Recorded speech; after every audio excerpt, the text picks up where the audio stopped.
Jemaat yang dikasihi Tuhan, inilah sikap dan cara menyembah Tuhan di dalam ibadah online. Yang pertama, sama seperti ibadah di gereja. Yang kedua, gunakanlah pakaian yang rapi dan membawa Alkitab. Yang ketiga, berdoalah bersama sebelum dimulainya ibadah ini. Yang keempat, nyalakan TV atau HP atau tablet saudara. Dan yang kelima, ikuti setiap perkataan liturgos. Yang keenam, dengarkanlah khotbah dengan seksama.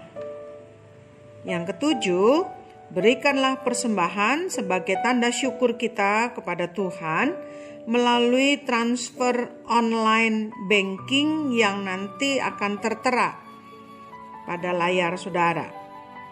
Dan yang terakhir, tutuplah dengan doa bersama. Demikian sikap dan cara menyembah Tuhan dengan online.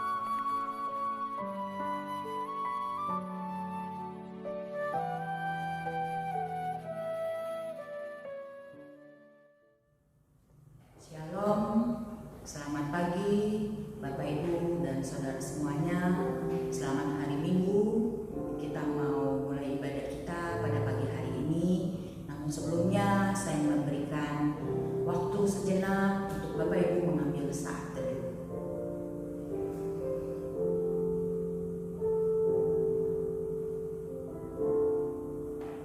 Amin. Kita akan mulai ibadah kita.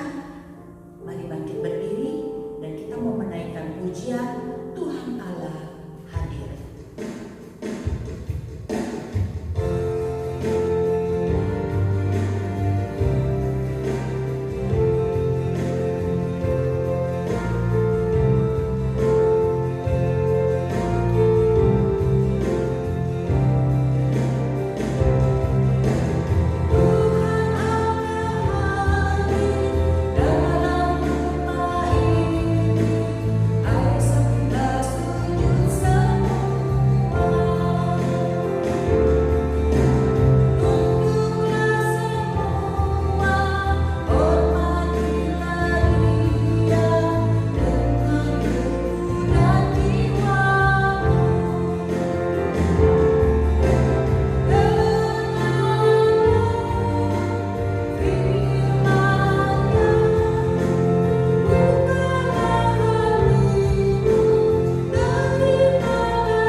Kasih karunia dan damai sejahtera dari Allah Bapa kita dan Tuhan Yesus Kristus menyertai kita sekalian.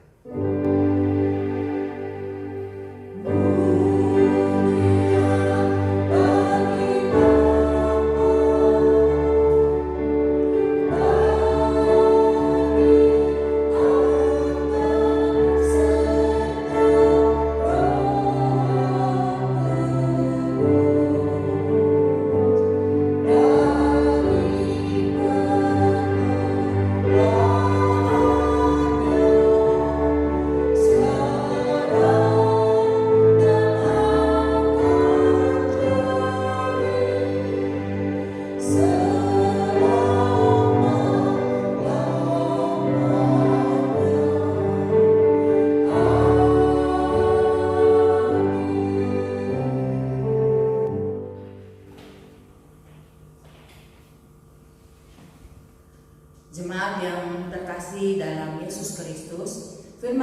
Tuhan yang menjadi nas pembimbing dalam ibadah kita pagi hari ini terambil dari Yesaya 41 ayatnya yang ke-10 yang mengatakan, "Janganlah takut sebab aku menyertai engkau. Janganlah bimbang sebab aku ini Allahmu.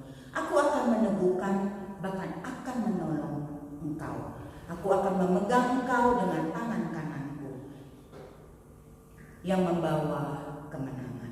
Mari kita sambut pujian dengan Gembala Baik Bersuling nan merdu.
Diberkatilah orang yang mengandalkan Tuhan, yang menaruh harapannya pada Tuhan.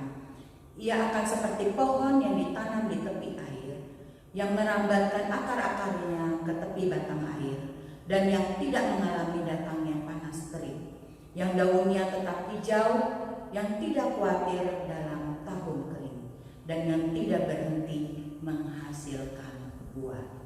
Ini tiba saatnya kita akan mendengarkan firman Tuhan yang dibawakan oleh Bapak Didit Wijanarko. Namun kita sebelumnya menaikkan satu pujian, "Berbahagialah orang yang kesukaannya ialah Taurat Tuhan." Berbahagialah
Bapa di surga, saat ini kami akan mendengarkan kebenaran firman Tuhan. Tolonglah kami Tuhan, pasarlah kami dengan kuasa Roh Kudus-Mu, sehingga ketika kami mendengarkan kebenaran firman Tuhan, firman Tuhan tidak berlalu begitu saja dalam kehidupan kami, tapi firman Tuhan itu boleh kami lakukan dalam kehidupan kami, sehingga firman Tuhan yang kami dengar boleh memberkati kami, menyirami jiwa kami yang haus akan kebenaran firman. Urapilah hamba-Mu ini Tuhan dalam kuasa Roh Kudus-Mu, sehingga firman Tuhan yang akan disampaikan itu semua dalam dasar daripada Tuhan. Berfirmanlah kepada kami Tuhan, karena kami siap untuk mendengarkan firman-Mu. Dalam nama Tuhan Yesus Kristus kami berdoa. Amin. Bapak Ibu, bacaan kita pada saat ini terambil di dalam Yohanes pasal yang ke-14 ayat 15 sampai dengan ayatnya yang ke-21. Beginilah firman Tuhan. Jikalau kamu mengasihi aku, kamu akan menuruti segala perintahku. Aku akan meminta kepada Bapa, dan Ia akan memberikan kepadamu seorang penolong yang lain, supaya Ia menyertai kamu selama-lamanya. Itu Roh kebenaran. Dunia tidak dapat menerima Dia, sebab dunia tidak melihat Dia dan tidak mengenal Dia. Tetapi kamu mengenal Dia, sebab Ia menyertai kamu dan akan diam di dalam kamu.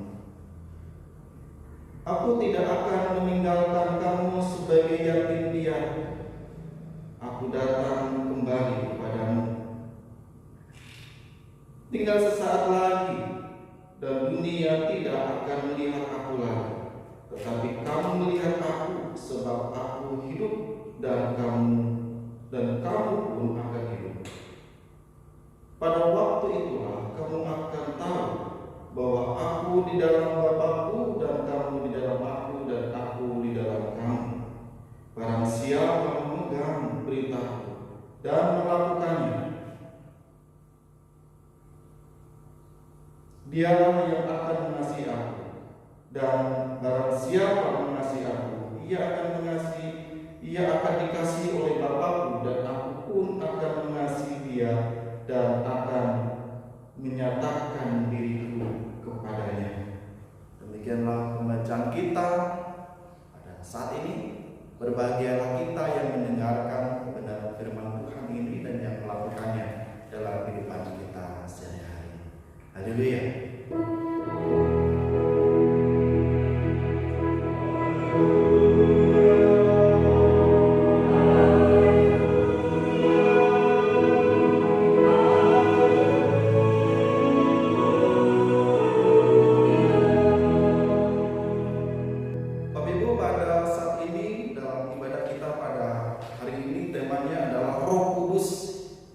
Sang pembela dan penolong kita. Saudara, seringkali kita menggambarkan Roh Kudus itu seperti burung merpati. Dan itu kita lihat dan kita boleh membacanya pada saat peristiwa Tuhan Yesus dibaptis di Sungai Yordan oleh Yohanes Pembaptis. Roh Kudus turun dalam bentuk seperti burung merpati. Lalu kita juga melihat bahwa Roh Kudus ini itu digambarkan seperti api, seperti lidah api.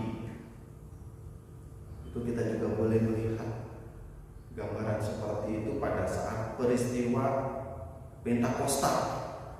Ya, turunnya Roh Kudus, lidah-lidah api turun, Roh Kudus turun seperti lidah-lidah api kepada murid-muridnya. Saudara dikasih oleh Tuhan, siapa sih Roh Kudus? Roh Kudus ialah pribadi yang kekal dan nyata yang datang untuk tinggal dalam hati pengikut Kristus yang sejati. Setelah Yesus bangkit dari kematian dan bertata di surga sesuai janji Tuhan kepada murid-muridnya. Jadi Roh Kudus ini adalah pribadi yang kekal yang dijanjikan oleh Tuhan Yesus pada murid-muridnya setelah dia naik ke surga. Dan dia tinggal diam di dalam diri murid-murid Yesus, dalam hati Yesus, di dalam hati murid-murid Yesus. Saudara, peran utama dari Roh Kudus, saya merangkumnya ada 4 bagian. Yang pertama adalah bahwa Roh Kudus melahirkan saksi-saksi Yesus. Itu kita bisa melihat dalam peristiwa Pentakosta, yaitu dalam Kisah Para Rasul pasal yang kedua. Bagaimana Roh Kudus bekerja dalam diri murid-murid Yesus, dan kita melihat dampak dari cara kerja Roh Kudus. Dari 12 murid, lalu kemudian ketika Petrus menyampaikan khotbah di Seram di Salomo, ada 3.000 orang yang percaya kepada Yesus. Ini adalah karena kerja dari Roh Kudus, sehingga semakin banyak saksi-saksi Tuhan Yesus. Yang kedua, sudah pastinya adalah dia mengisi hati orang percaya dengan kebenaran tentang Yesus. Bagaimana Roh Kudus ini menyatakan kebenaran? Siapa Yesus sebenarnya? Seperti apakah Yesus sebenarnya? Lalu yang ketiga, berperan sebagai pengajar orang-orang Kristen, orang-orang yang percaya kepada Kristus. Dia mengajarkan kebenaran. Hanya kerja dari kuasa Roh Kudus inilah, melalui hati setiap orang-orang yang percaya, Roh Kudus ini mengajarkan tentang kebenaran, mengajarkan dan menobatkan orang-orang yang belum percaya kepada Kristus untuk boleh percaya kepada Kristus. Saudara, dikasih olehnya bagian yang keempat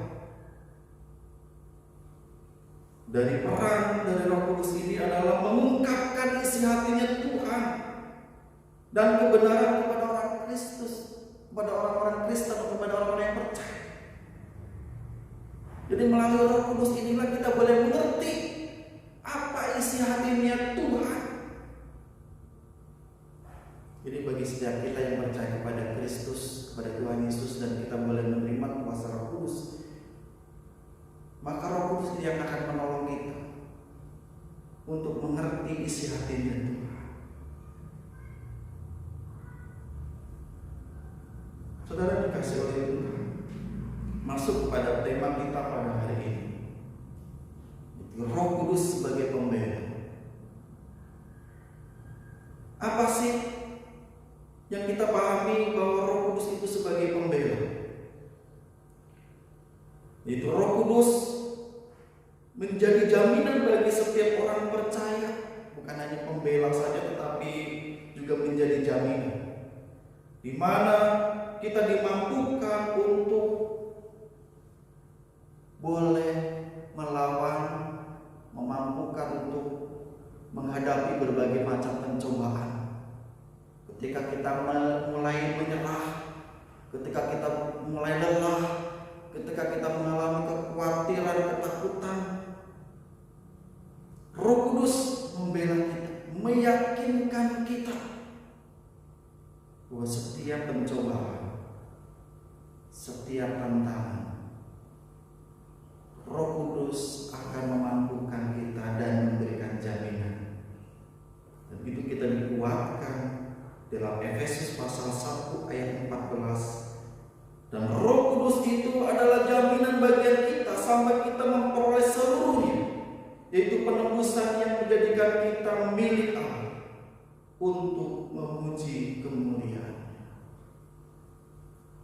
Roh Kudus memberikan jaminan kepada kita dan menjadi penjamin bagi kita, sehingga ketika kita menghadapi berbagai macam pencobaan, berbagai macam tantangan dalam kehidupan yang membuat kita takut, membuat kita khawatir, membuat kita menjadi panik, Roh Kudus dalam hati kita meyakinkan ada sebuah jaminan yang kekal ketika kita boleh terus mengikuti Yesus dalam keseluruhan hidup kita. Saudara yang dikasihi oleh Tuhan Yesus, kita juga boleh belajar pada pagi hari ini, yaitu Roh Kudus sebagai penolong. Roh Kudus sebagai penolong adalah bagaimana Roh Kudus itu memberikan kuasa kepada kita ketika kita dipercaya oleh Tuhan Yesus menjadi saksi-saksinya. Kita tahu bersama bahwa untuk menjadi saksi-saksi Kristus itu nggak mudah. Ada begitu banyak kesulitan, ada begitu banyak hambatan-hambatan. Tapi Roh Kudus akan memampukan kita untuk menjadi saksi-saksi Kristus dalam segala kehidupan kita, sehingga kita tidak menjadi batu sandungan, tapi kita boleh menjadi berkat dan memberkati. Dan kita boleh melihat dan kita boleh menyaksikan bagaimana Roh Kudus itu menjadi penolong kita dalam menjadi saksi-saksinya. Kita boleh melihatnya dalam Kisah Para Rasul pasal yang pertama ayat ke-8.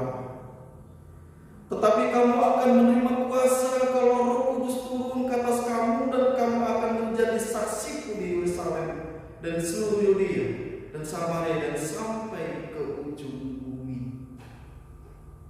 Roh Kudus akan menolong kita menjadi saksi-saksi Kristus. Dalam bagian kita dalam bacaan kita juga jadi Tuhan Yesus akan Roh penolong ini, Roh kebenaran ini akan menyertai kita untuk selama-lamanya. Ini janji Tuhan.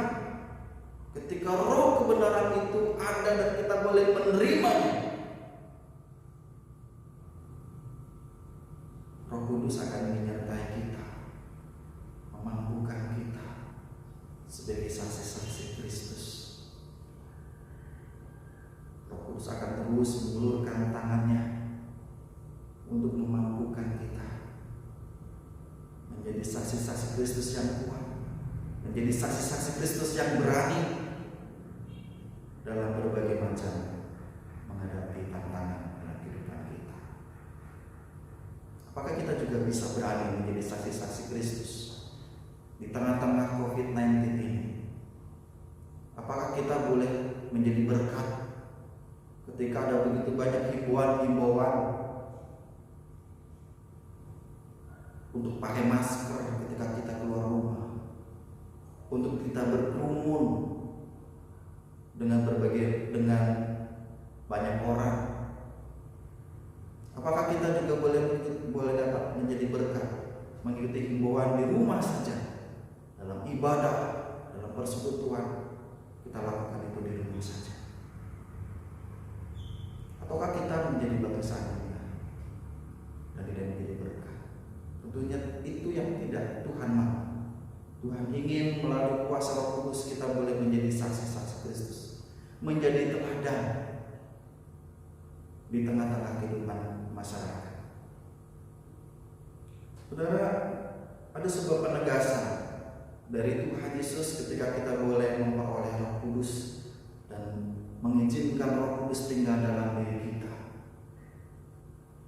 yaitu kita tentunya adalah percaya kepada Yesus sebagai Tuhan dan Juru Selamat, percaya akan kematian, akan kebangkitan, akan kenaikan di surga. Yang terutama adalah mengasihi Yesus dan melakukan segala perintah Yesus. Karena Roh Kudus inilah yang akan memampukan kita mengasihi Yesus.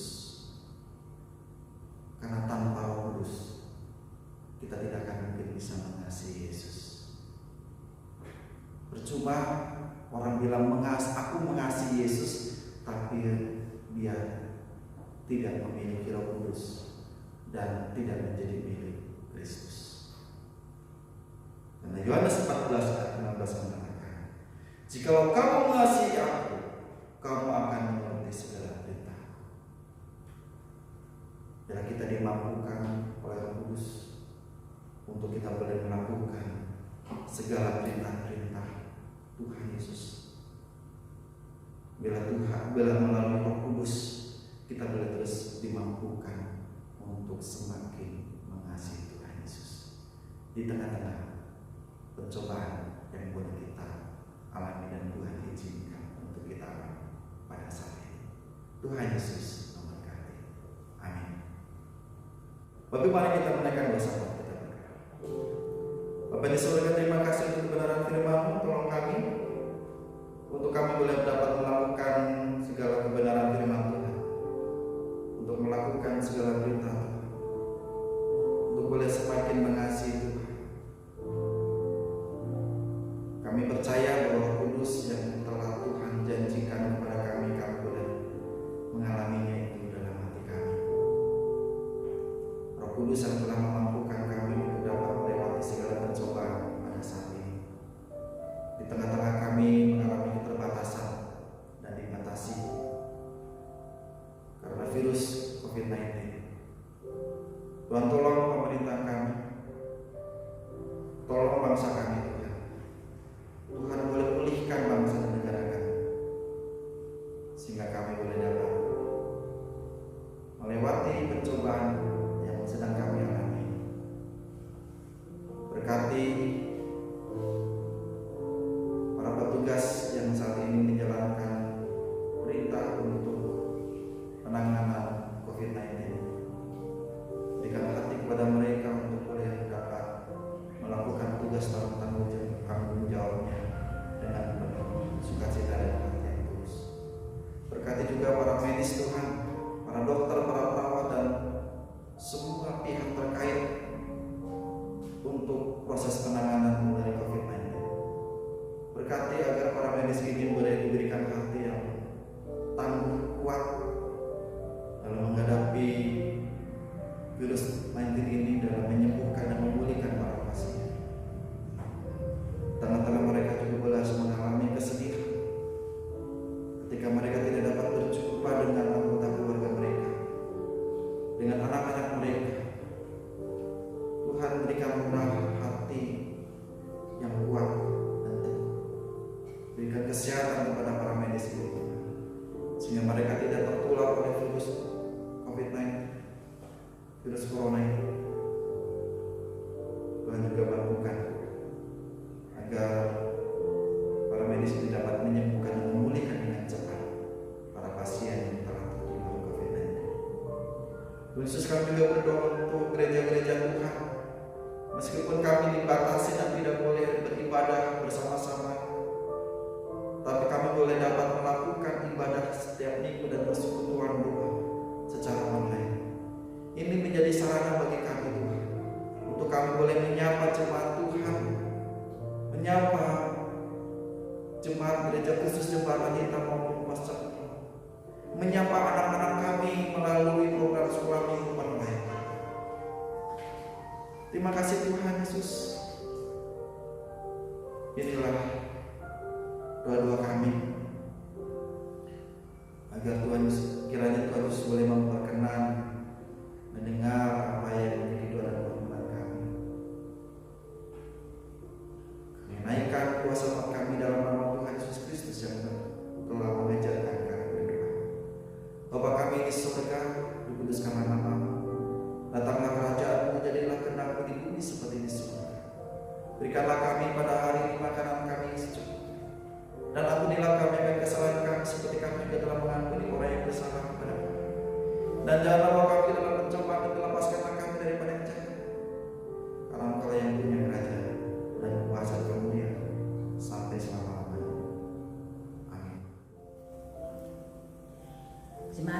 terkasih, dengan penuh sukacita marilah kita memberikan persembahan kita sebagai ungkapan syukur kita atas segala berkat-Nya yang sudah Tuhan nyatakan di dalam kehidupan kita. Kita dapat memberikannya melalui transfer ke rekening yang tertera di samping sini. Rekening GKJH Pusat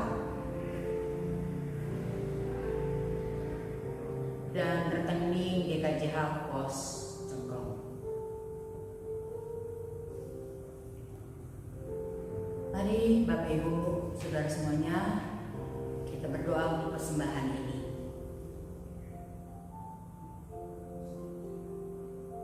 Terima kasih ya Tuhan untuk semua berkat yang sudah Tuhan berikan, yang sudah Tuhan nyatakan di dalam kehidupan kita. Sebagai ucapan syukur kami pada saat ini, kami memberikan persembahan kami ini melalui transfer ke rekening BCA yang sudah ditentukan. Kiranya persembahan ini boleh dipakai untuk pekerjaan Tuhan di GKJH Pusat maupun di GKJH Pos Cengklong. Dan yang terutama lagi, semua ini dilakukan untuk kemuliaan nama Tuhan saja. Terima kasih ya Tuhan. Dalam nama Tuhan Yesus, kami mengucap syukur dan berterima kasih. Amin. Jemaat yang terkasih di dalam Yesus Kristus, marilah kita bangkit berdiri bersama dengan gereja dari segala abad dan tempat. Marilah kita mengikrarkan pengakuan iman percaya kita sesuai dengan pengakuan iman rasuli dengan berkata, "Aku percaya kepada Allah Bapa yang Maha Kuasa, Khalik langit dan bumi, dan kepada Yesus Kristus Anaknya yang tunggal, Tuhan kita, yang dikandung dari Roh Kudus, lahir dari anak darah Maria, yang menderita di bawah pemerintahan Pontius Pilatus, disalibkan, mati dan dikuburkan, turun dalam kerajaan maut. Pada hari yang ketiga, bangkit pula dari antara orang mati, naik ke surga, duduk di sebelah kanan Allah, Bapa yang Maha Kuasa, dan akan datang dari sana untuk menghakimi orang yang hidup dan yang mati. Aku percaya kepada Roh Kudus, gereja yang kudus dan am, persekutuan orang kudus, pengampunan dosa, kebangkitan orang mati, dan hidup yang kekal. Amin. Kita tetap berdiri. Kita mau mengakhiri ibadah kita pada pagi hari ini. Kita mau menaikkan pujian pengutusan. Roh Kudus memimpinku. Oh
Tuhan menyinari kita dengan wajah-Nya dan memberi kita kasih karunia.